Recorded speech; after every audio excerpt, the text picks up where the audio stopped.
Hello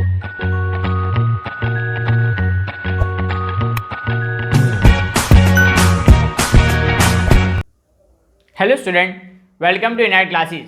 तो आज हम स्टार्ट करेंगे चैप्टर नंबर 2 का पार्ट 2। तो चैप्टर नंबर 2 का पार्ट 2 हमने पार्ट 1 में तो मैंने आपको अकाउंटिंग कॉन्सेप्ट समझाए थे, तो जनरली एक्सेप्टेड अकाउंटिंग प्रिंसिपल समझाए थे। तो अब हम क्या करेंगे, अकाउंटिंग सिस्टम देखेंगे, फिर अकाउंटिंग स्टैंडर्ड्स देखेंगे, बेसिक्स ऑफ अकाउंटिंग देखेंगे और जीएसटी के बारे में पढ़ेंगे ये वाले वीडियो में। तो ये वाले वीडियो में सबसे पहला टॉपिक हम क्या कवर करेंगे, सिस्टम्स ऑफ अकाउंटिंग। अब अकाउंटिंग करने की दो सिस्टम्स है, कौन कौन सी, ड्यूअल एस्पेक्ट और एक है सिंगल एंट्री सिस्टम। एक ड्यूअल एस्पेक्ट तो हमने प्रिंसिपल है, उसके हिसाब से कौन सी सिस्टम बनती है, ड्यूअल एंट्री सिस्टम और सिंगल एंट्री सिस्टम, ये दूसरी सिंगल एंट्री सिस्टम। तो हम कौन सी पढ़ेंगे पूरे 11th-12th में, कौन सी पढ़ेंगे वो आपको पहले से ही बता दूं कि हम पढ़ेंगे double entry system. Single entry system हम नहीं पढ़ेंगे, हम सिर्फ पढ़ेंगे डबल एंट्री सिस्टम।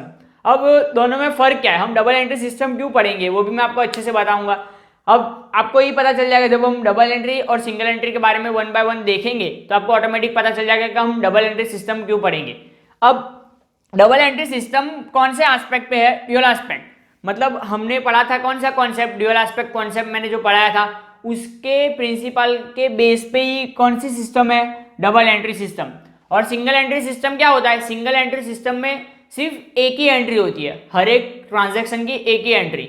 अब ये डबल एंट्री सिस्टम में क्या होता है, टू फोल्ड इफेक्ट। मैंने डबल एंट्री सिस्टम में जो ड्यूअल एस्पेक्ट में मैंने आपको समझाया था कि हर एक एंट्री का दो एंट्री होगी, हर एक ट्रांजैक्शन की दो एंट्री होगी, कौन सी, डेबिट एंड क्रेडिट। और देखो यहाँ पे मैंने लिखा ही हुआ है credit and debit effect.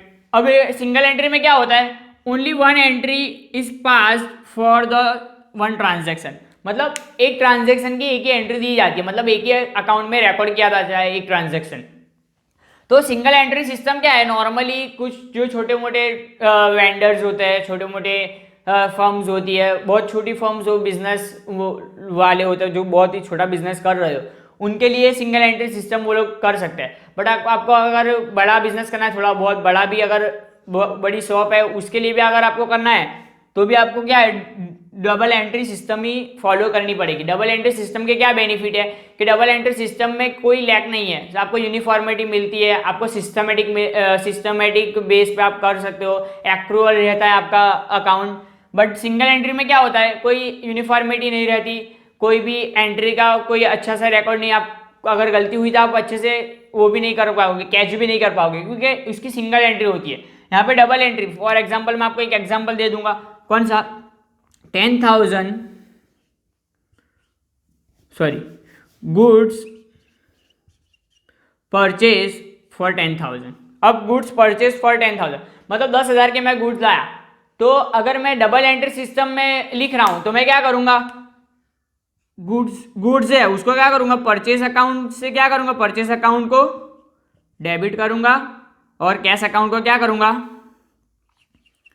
Cash account को क्रेडिट करूंगा, कैश अकाउंट को क्रेडिट करूंगा। बट अगर मैंने सिंगल एंट्री सिस्टम यूज कर रहा होता तो मैं क्या करूंगा, सिंपल क्या करूंगा कि परचेस अकाउंट को डेबिट करूंगा, कैश में कोई एंट्री नहीं दूंगा, क्या करूंगा, सिर्फ कैश को मैं क्या करूंगा, क्रेडिट करूंगा, परचेस की कोई एंट्री नहीं दूंगा।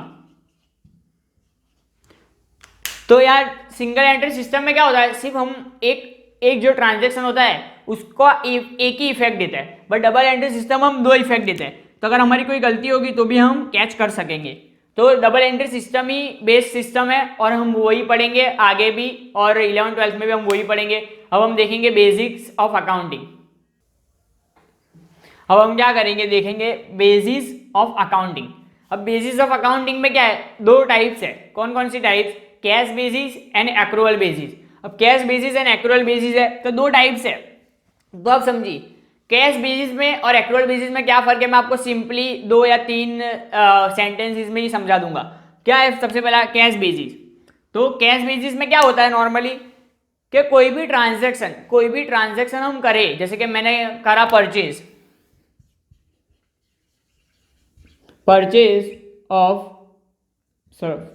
ऑफ कोई भी असेट, चलो कोई भी असेट हम ले लेंगे, for example purchase of asset कितना, 1 लाख, चलो तो purchase of asset 1 lakh. In on credit. अब मैंने यहाँ क्या लिखा है कि मैंने असेट परचेज की उधार पे, कितने की, 1 लाख रुपए की। तो यहाँ पे मैं अगर कैश बेसिस से अकाउंटिंग बना रहा हूँ तो मैं यहाँ पे ये वाला ट्रांजैक्शन रिकॉर्ड नहीं करूँगा। क्यों नहीं करूँगा?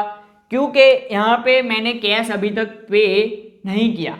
तो कैश बेसिस में क्या होता है, जब आप कैश पे करो या आपको कैश रिसीव हो तभी आप ट्रांजैक्शन रिकॉर्ड करोगे, वरना नहीं करोगे।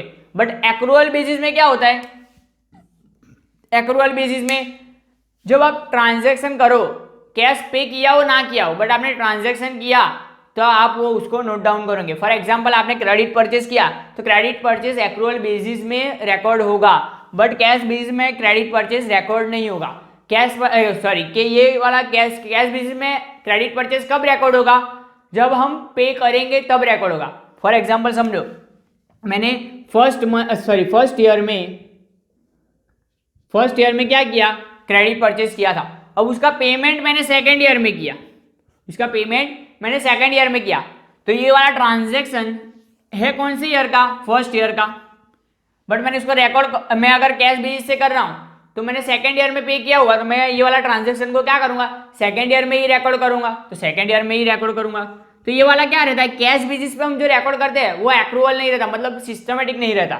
तो इसलिए हमने परचेज कब किया, फर्स्ट ईयर में परचेज किया तो एक्रूअल बेसिस के हिसाब से हम फर्स्ट ईयर में ही रिकॉर्ड कर लेंगे, कैश जब भी पे करें, बट रिकॉर्ड कब करेंगे, फर्स्ट ईयर में ही कर लेंगे। तो फर्स्ट ईयर में ही हम रिकॉर्ड कर लेंगे। इसलिए क्या है, बेस्ट क्या है कि आप एक्रूअल बेसिस से अकाउंटिंग करो। तो एक्रूअल बेसिस से क्या होता है कि आपको, अगर आपने पैसा पे भी नहीं किया बट आपने सर्विस यूज की है क्रेडिट पे, या तो आपने सर्विस क्रेडिट पे सेल किया, या तो अपने गुड्स यूज किए सर्विस पे, या तो गुड्स को सेल किया है, तो क्या होगा, वो रिकॉर्ड हो जाएगा। क्योंकि आपको प्रॉफिट एंड लॉस तभी सही निकलेगा एक्रूअल बेसिस से। कैश बेसिस में कुछ ना कुछ प्रॉब्लम आएगी आपको। अब हम देखेंगे एक अकाउंटिंग स्टैंडर्ड किसे कहते हैं। तो अकाउंटिंग स्टैंडर्ड का मतलब क्या है, accounting standard is an authoritative statement issued by ICAI। तो ICAI क्या है, ICAI फर्म है जो अकाउंटिंग स्टैंडर्ड रेगुलेट करती है, मतलब वो क्या क्या कौन से स्टैंडर्ड्स फॉलो करने हैं। इंडिया में कौन करता है, ICAI। तो ICAI क्या करती है कि अकाउंटिंग स्टैंडर्ड बनाती है कि उसके हिसाब से आप अकाउंटिंग प्रिपेयर करो। क्योंकि अगर हम अकाउंटिंग अपने हिसाब से प्रिपेयर करेंगे तो क्या होगा, स्टैंडर्ड और सिस्टमेटिक अकाउंटिंग नहीं होगा, और लॉ एक्सेप्ट भी नहीं करेगा, गवर्नमेंट अथॉरिटी एक्सेप्ट नहीं करेगी। तो हमको अकाउंटिंग स्टैंडर्ड की कौन से किसके हिसाब से बनानी है, अकाउंटिंग किसके हिसाब से करना है, अकाउंटिंग स्टैंडर्ड के हिसाब से। तो ये अकाउंटिंग स्टैंडर्ड क्या करते हैं, हमको हेल्प करते हैं कि हम सिस्टमेटिक, यूनिफॉर्मिटी, रिकॉग्नाइजिंग, प्रेजेंटेशन अच्छे से दे, ये सब में हमको अकाउंटिंग स्टैंडर्ड हेल्प करते हैं। तो अकाउंटिंग स्टैंडर्ड के कुछ बेनिफिट है और कुछ लिमिटेशंस है। तो ये बेनिफिट और लिमिटेशन इतने इंपॉर्टेंट नहीं है, फिर भी मैं आपको बता दे रहा हूँ कौन कौन से।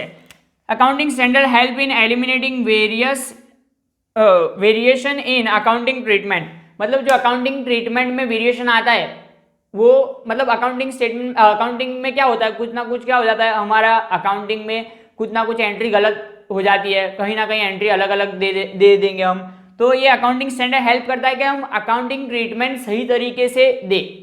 फिर सेकंड क्या है, अकाउंटिंग स्टैंडर्ड में call for disclosure of certain information. अब अकाउंटिंग स्टैंडर्ड हेल्प करता है कि हम क्या है, पूरे अकाउंटिंग, फाइनेंशियल अकाउंट है उसको डिस्क्लोजर करे, और उसको लॉ, जो हमारा लॉ है, मतलब जो हमारी गवर्नमेंट है उसको क्या है चाहिए, हमारे फाइनेंशियल स्टेटमेंट, तो फाइनेंशियल स्टेटमेंट उसको भी प्रोवाइड करे, और जो अकाउंटिंग जो हम स्टेटमेंट बना रहे हो उसकी इंफॉर्मेशन दूसरे किसको चाहिए, इट्स यूजर कौन है, investor, creditor, supplier, customers, employees, तो इन लोगों को भी हम फाइनेंशियल अकाउंट प्रोवाइड करें। Accounting standard facilitate comparability between financial statement of intra and inter companies. तो इंट्रा एंड इंटर कंपनीज मतलब कंपनी के अंदर भी हम कंपेरेबिलिटी भी कर सकते हैं, हमारा प्रोग्रेस कैसा हुआ, और दूसरी कंपनी के साथ भी हम कंपेयर कर सकेंगे कि हमारा प्रोग्रेस कैसा हुआ। अब लिमिटेशंस क्या है, अकाउंटिंग स्टैंडर्ड में choose between different alternative accounting treatment. अब अकाउंटिंग की बहुत सारी ट्रीटमेंट है, तो हमको चूज करना पड़ेगा कि हम कौन सी फॉलो करेंगे। आपको 2 या 3 ऑप्शन देंगे, जैसे कि डेप्रिसिएशन लगाना होता है तो डेप्रिसिएशन 2 तरीके से लगता है, एक डायरेक्ट मेथड और एक है रिटर्न डाउन मेथड। तो आप आगे पढ़ोगे तो 2 तरीके से, तो आप कौन सी फॉलो करोगे, आप दोनों में से कौन सी फॉलो करोगे। तो अकाउंटिंग स्टैंडर्ड की लिमिटेशंस है कि क्या है, हमको कुछ एंट्रीज ऐसी होती है कि उसकी ड्यूअल इफेक्ट होती है, मतलब ड्यूअल इफेक्ट मतलब 2 ट्रीटमेंट हो सकती है, आप ये फॉलो करो या तो ये फॉलो करो, आपको जो फॉलो करनी है आप कर सकते हो। It is rigidly followed and fails to extend flexibility applying accounting standard. मतलब क्या है, अकाउंटिंग स्टैंडर्ड क्या है, फ्लेक्सिबल नहीं है, रिजिड है। फिर क्या है, accounting standard can not override the status as are required to be framed within the ambit of the prevailing status। मतलब अकाउंटिंग स्टैंडर्ड हम चेंज नहीं कर सकते, जो प्रिवेलिंग है उसके हिसाब से ही हमको करना है। तो ये के क्या उसके लिमिटेशन और ये सब क्या थे उसके बेनिफिट्स। अब हम देखेंगे कि अकाउंटिंग एप्लीकेबिलिटी कहाँ रहती है। अब हम देखेंगे कि अकाउंटिंग स्टैंडर्ड कहाँ कहाँ एप्लीकेबल है। तो एप्लीकेबिलिटी ऑफ अकाउंटिंग स्टैंडर्ड्स, तो अकाउंटिंग स्टैंडर्ड सिर्फ नॉन प्रॉफिट ऑर्गेनाइजेशन को छोड़ के कौन कौन सी जगह पे एप्लीकेबल है, सोल प्रोप्राइटरशिप यूनिट। तो आपने कुछ तो नाम यहाँ से क्या है 11th में, सॉरी आप 11th में बीएस में पढ़ोगे, किसमें, बीएस में, कुछ नाम 11th स्टैंडर्ड में बीएस में आप पढ़ोगे। तो क्या है sole proprietorship unit. Sole proprietor में क्या है, एक बंदा अगर बिजनेस चला रहा है तो उसे सोल प्रोप्राइटर कहेंगे। फिर पार्टनरशिप फर्म, मतलब कुछ लोग साथ मिल के फर्म बनाएंगे तो उसे पार्टनरशिप कहेंगे।